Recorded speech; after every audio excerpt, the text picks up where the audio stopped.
One of the most watched videos that I've ever created was a simple video on whether or not to quit your doctoral program.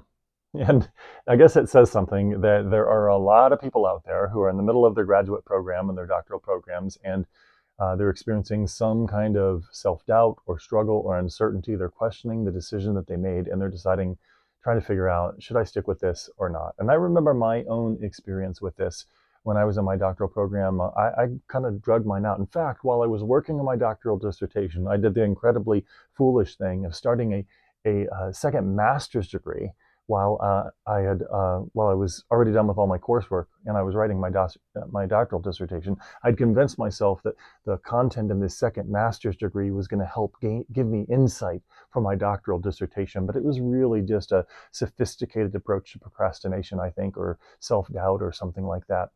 And I remember that my wife was expecting our second child at the time, and she said to me, "You know, I love you and I'm supportive of you, but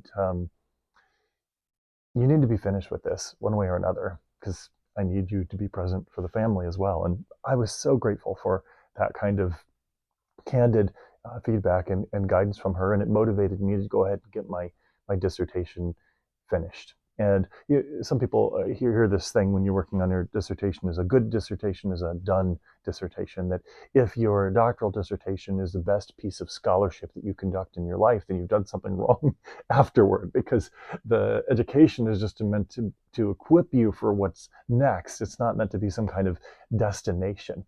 And that's one of my biggest concerns about graduate education today. One of my biggest concerns is that graduate programs have become kind of this extension of a culture of earning over a culture of authentic learning.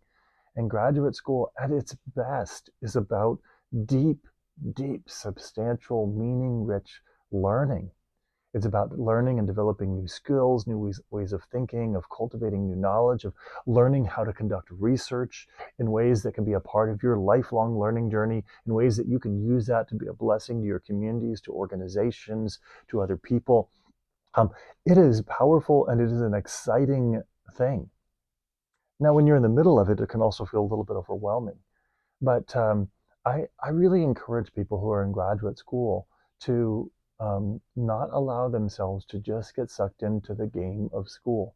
And I know that that's easier said than done when you're in the middle of it. You're trying to finish this class, or you're working on a graduate assistantship, and you're trying to appease your graduate advisor or the person that you're working with on the research project or something like that, or maybe you're pursuing your doctoral work part-time and you're working full-time and you're feeling the pressures of family and work and education, and you just need to get this thing done so you can keep your job, because maybe you're in higher education and a doctoral degree is required in order to keep your job or something else like that. And I get it. Those are all real, and those are all authentic kind of parts of the life experience and the journey. If you're a scholar or an aspiring scholar, whether it's in academia or not. And yet, I would just say it's not worth it if it's just for the certificate or the piece of paper. That's my take. That's my opinion. Other people can disagree with me. But I would say that it's much more meaningful to embrace a life of rich, deep, substantial learning, whether you're in a program or not.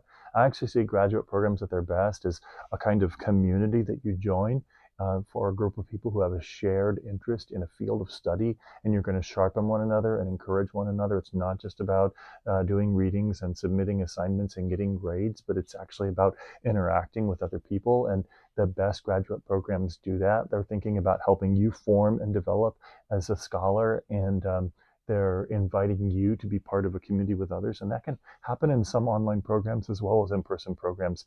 But it is absolutely more than just this culture of earning grades and earning the credential.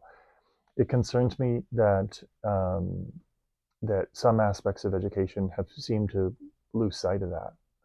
That there are uh, unfortunately far too many people who think of it that way, and even some who have stepped into leadership roles in graduate programs who had to jump through all of those academic hoops to get where they are. And so they're going to pass on the assignment to the next group. And it's all about jumping through academic hoops and the like.